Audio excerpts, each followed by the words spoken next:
Hello students, अस्सलाम वालेकुम। Welcome to the YouTube channel physics mentor. मैं हूं आपका मेंटर मोहम्मद मुज़म्मिल। स्टूडेंट्स, आज हम चैप्टर नंबर 5 का लेक्चर 8 देखेंगे, जिसमें हमने रियल एंड अपरेंट वेट देखना है।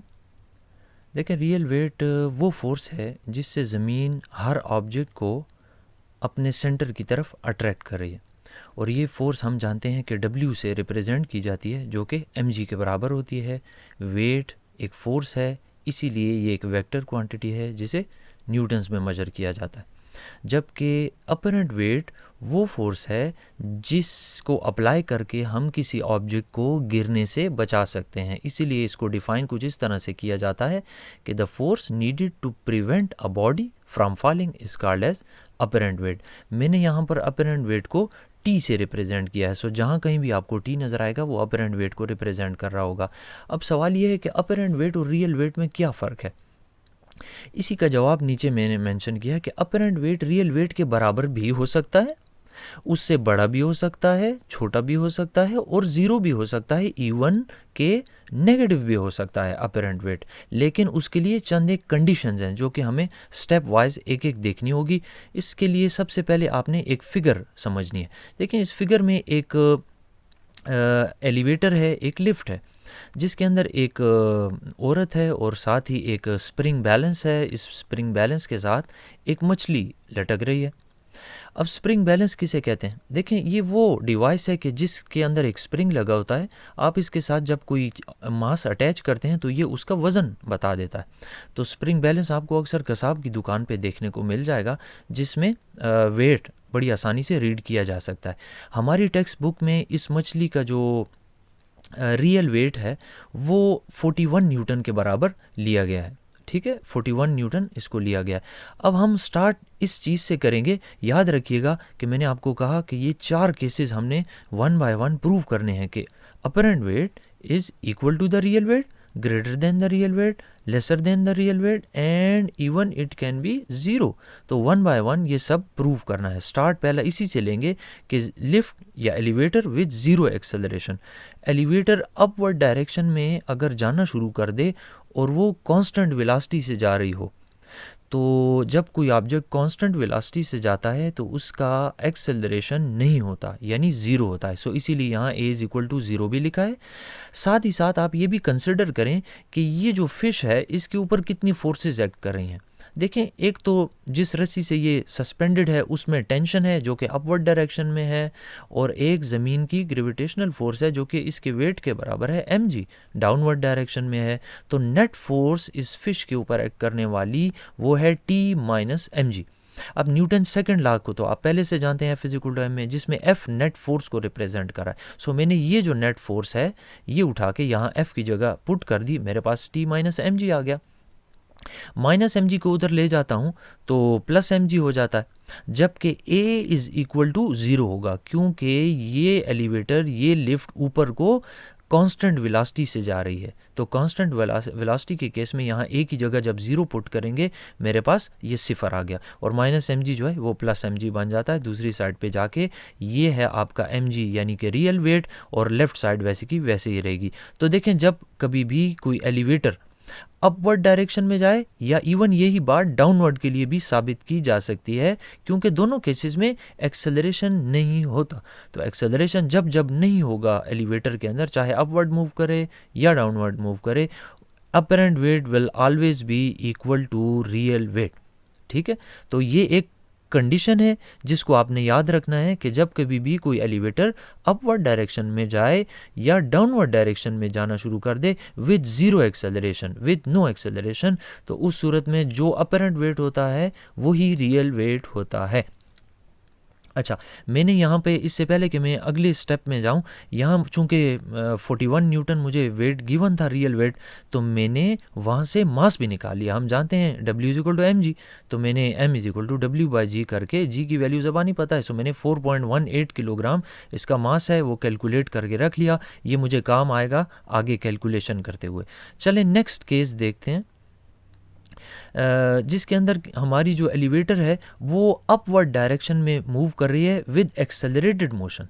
ये एलिवेटर अब ऊपर जा रही है with N accelerated type of motion, और उस एक्सेलरेशन की वैल्यू बुक में बतौर एग्जांपल 2.1 मीटर पर सेकंड स्क्वायर ली गई है।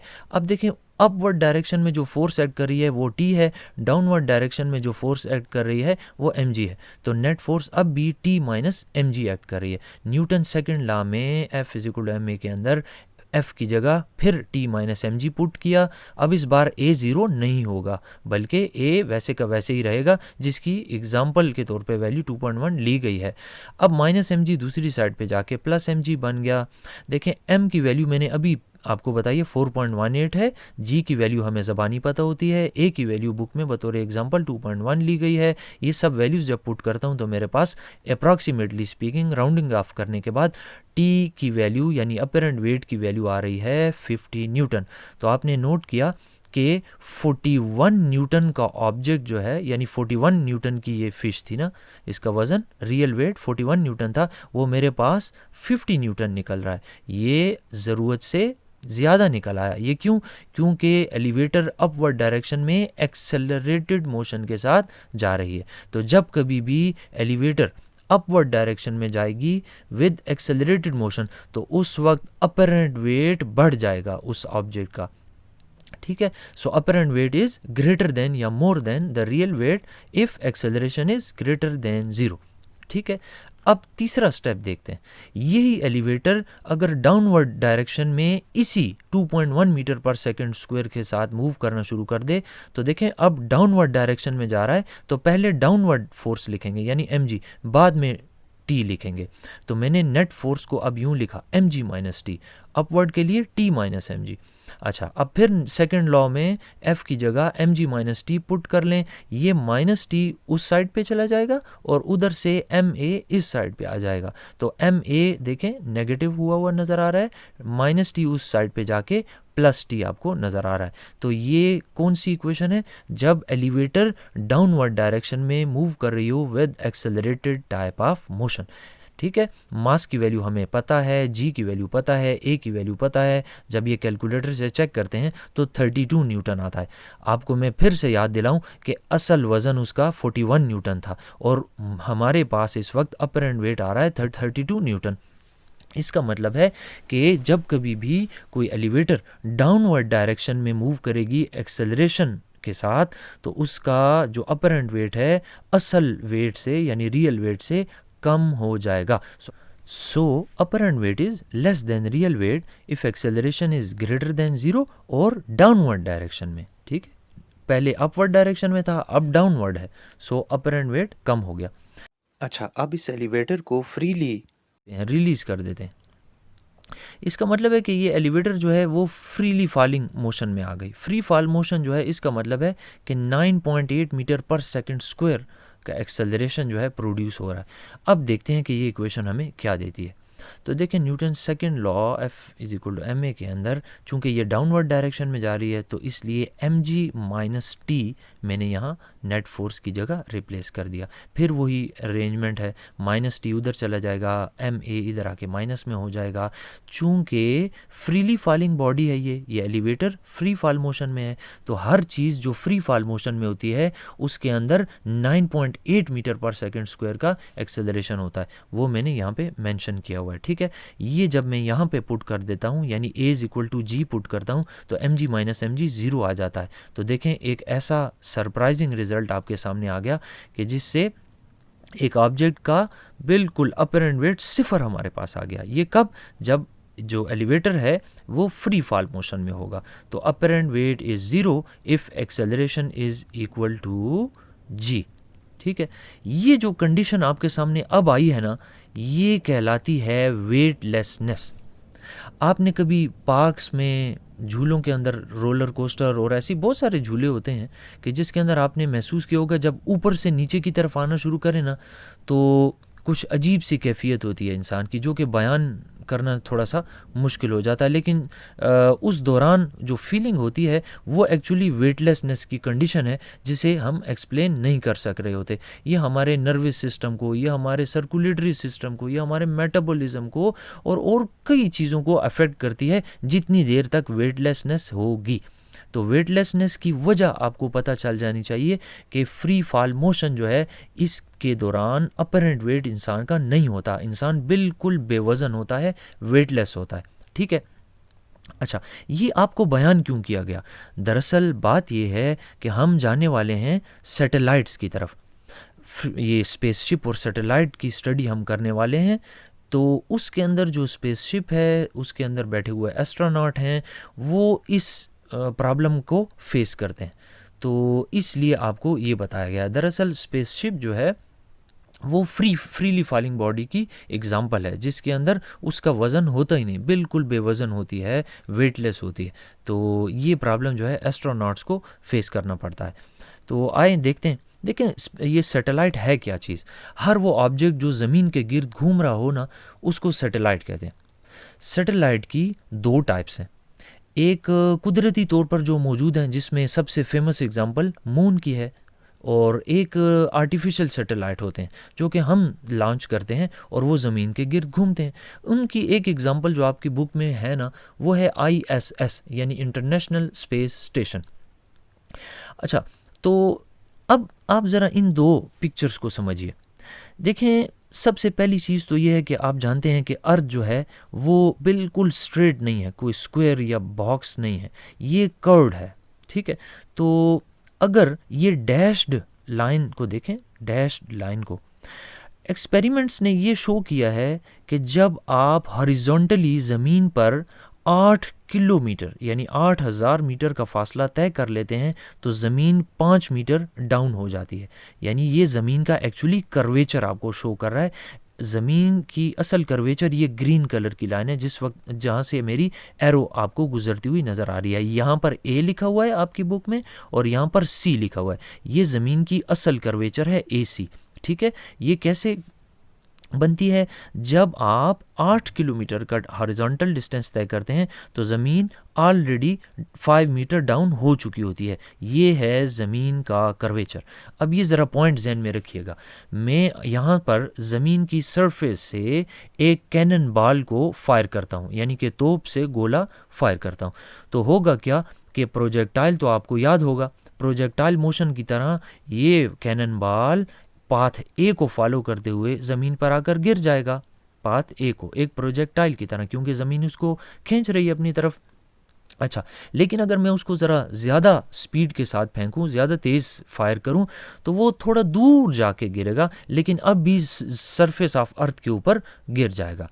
हाँ, एक चीज़ है कि अगर मैंने उसको कुछ ऐसे तरीके से प्रोजेक्ट किया कि इस कैनन बॉल ने जो कर्वेचर बनाई है ये और अर्थ की कर्वेचर सेम हुई, तो ये फ्रीली फॉलिंग बॉडी की तरह, जैसे कि पाथ ए और पाथ बी को फॉलो करते हुए ये गिरा था, ये पाथ सी के ऊपर जाएगा, है ये फ्रीली फॉलिंग बॉडी ही ए और बी की तरह, लेकिन अब ये ज़मीन पर नहीं गिरेगा क्योंकि इसकी और ज़मीन की कर्वेचर एक जैसी है, लिहाजा ये सर्कुलर पाथ में रिवॉल्व करता जाएगा। ये स्पीड आप नोट करें कि कितनी होनी चाहिए।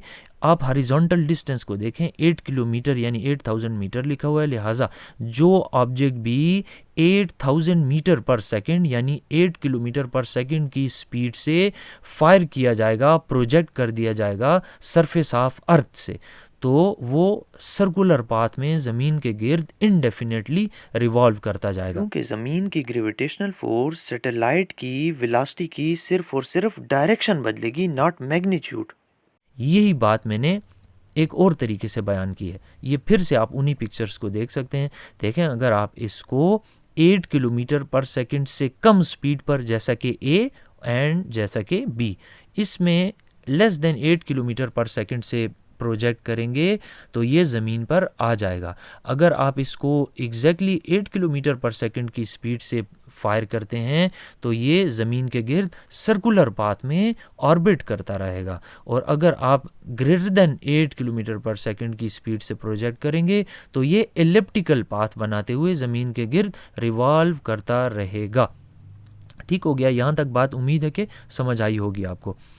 अब क्या है कि मैंने आपको नेचुरल और आर्टिफिशियल सैटेलाइट्स का भी जिक्र कर दिया। मैं आपको चैप्टर नंबर 3 की भी कुछ याद दिलाता जाऊं कि चैप्टर 3 में हमने वो एक्सेलरेशन पढ़ा था कि जिसमें वेलोसिटी का मैग्नीट्यूड चेंज होता है, उस एक्सेलरेशन को बोलते हैं टेंजेंशियल एक्सेलरेशन। और इस चैप्टर में यानी चैप्टर 5 में हमने वो एक्सेलरेशन पढ़ा है जिसमें ऑब्जेक्ट की वेलोसिटी की डायरेक्शन बदलती है, जिसका नाम सेंट्रीपिटल एक्सेलरेशन भी है और दूसरा नाम रेडियल एक्सेलरेशन भी है। यहाँ पर हमारा जो सैटेलाइट है उसको ज़मीन अपने गिर्द सर्कुलर पाथ में रिवॉल्व कर रही है। तो पहली बात तो ये कि ज़मीन सैटेलाइट को सेंट्रीपिटल फोर्स ऑफर कर रही है और सेंट्रीपिटल फोर्स के नतीजे में सेंट्रीपिटल एक्सेलरेशन प्रोड्यूस होता है, जिसका फार्मूला v²/r आप ऑलरेडी प्रूफ कर चुके हैं। मैं ऊपर आई बटन में दे देता हूँ। अच्छा, और चूंकि ग्रेविटेशनल फोर्स ये ऑफर कर रही है, सो ग्रेविटेशनल एक्सेलरेशन के बराबर एक्सेलरेशन प्रोड्यूस होगा। एक्सेलरेशन क्योंकि ग्रेविटेशनल फोर्स ऑफर कर रही है, इसलिए ये एक्सेलरेशन ग्रेविटेशनल एक्सेलरेशन के बराबर होगा। मैंने अगला स्टेप जो करना है वो रीअरेंजमेंट करना है। ये r डिनोमिनेटर में है, ये दोनों तरफ मल्टीप्लाई होके इस तरफ आ जाएगा। मेरे पास आ जाता है v² is equal to r into G. ये r जो है ये रेडियस ऑफ अर्थ के बराबर है, क्योंकि सरफेस ऑफ अर्थ से हमने लॉन्च करना था। और g की वैल्यू तो आपको पता होगी। मैं जब स्क्वायर रूट वगैरह ले लेता हूँ तो ये एक अप्रॉक्सीमेटेड आंसर है, एग्जैक्ट आंसर ये नहीं है, क्योंकि हमने फ्रिक्शनल फोर्स को अभी काउंट में नहीं लिया। सो राउंड ऑफ करके ये आंसर लिखा हुआ है 8000 मीटर पर सेकंड। ये जो आपके पास वेलोसिटी आई है, जिसे मैंने यहाँ इस फार्मूले में भी मेंशन किया हुआ है, इस वेलोसिटी को बोलते हैं क्रिटिकल वेलोसिटी।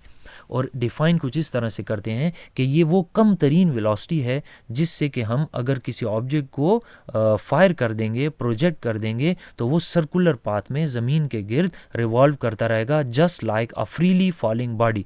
ये बात समझनी बहुत ज़रूरी है कि मैंने आपको आज के दिन ये जो टॉपिक पढ़ाया है, इसमें सबसे इम्पॉर्टेंट स्टेप जो था वो ये समझना था कि जब कोई ऑब्जेक्ट फ्री फॉल मोशन में होता है तो उसका वेट होता ही नहीं है, बिल्कुल वो बेवजन होता है, वो वेटलेस होता है। तो ये जो स्पेसशिप है जिसमें एस्ट्रोनॉट होता है, ये ज़मीन के गिर्द फ्रीली फॉलिंग बॉडी की तरह रिवॉल्व कर रही है। तो फ्रीली फॉलिंग बॉडी का वज़न नहीं होता, इसका मतलब है स्पेसशिप का वज़न नहीं होता, और स्पेसशिप के अंदर मौजूद किसी चीज़ का वज़न नहीं होता, एस्ट्रोनॉट का भी और स्पेसशिप के अंदर मौजूद किसी भी चीज़ का कोई वज़न नहीं होता। ये सारी चीज़ें वेटलेस होती हैं। ये वेटलेसनेस मैंने अभी आपको बताया कि जो एस्ट्रोनॉट जिस काम के लिए स्पेस में गया है, प्लैनेट्स पर गया है, वहाँ पर ये अपने रूटीन के फंक्शंस परफॉर्म नहीं कर पाता। सो ये बहुत बड़ा प्रॉब्लम है। मैंने आज के लेक्चर में स्टूडेंट्स कोशिश की है कि आपको वेटलेसनेस, उससे पैदा होने वाले असरात समझा सकूँ, कब अपरेंट वेट ज़्यादा होगा, कब कम होगा। तो ये तो एक प्रॉब्लम मैंने आपके सामने रखा। मेरा नेक्स्ट लेक्चर जो होगा वो इस चैप्टर का लास्ट लेक्चर होगा, जिसके अंदर हम इस प्रॉब्लम का सलूशन पढ़ेंगे, यानी कि आर्टिफिशियल तरीके से हम ग्रेविटी कैसे प्रोड्यूस कर सकते हैं, और अलॉन्ग विद इट हम जियो स्टेशनरी सैटेलाइट्स भी देखेंगे कि ये कौन से सैटेलाइट्स हैं, और प्लस एक चीज़ ये भी कि इन सैटेलाइट्स को ज़मीन से लॉन्च करने का हमारा मकसद क्या है। तो उम्मीद है कि आपको कुछ ना कुछ सीखने को ज़रूर मिला होगा। अगर आपने मेरे चैप्टर नंबर 4 और चैप्टर नंबर 5 को तरतीब से नहीं देखा तो आपको सामने स्क्रीन पर प्लेलिस्ट नज़र आ रही होगी, आप चाहें तो उसको टच करके तरतीब से देख सकते हैं, जो कि ज़्यादा अच्छा होगा। तो नेक्स्ट वीडियो हमारी इस चैप्टर की लास्ट वीडियो होगी। तब तक के लिए मोहम्मद मुज़म्मिल को फ़िज़िक्स मेंटोर से इजाज़त दें। अल्लाह हाफ़िज़।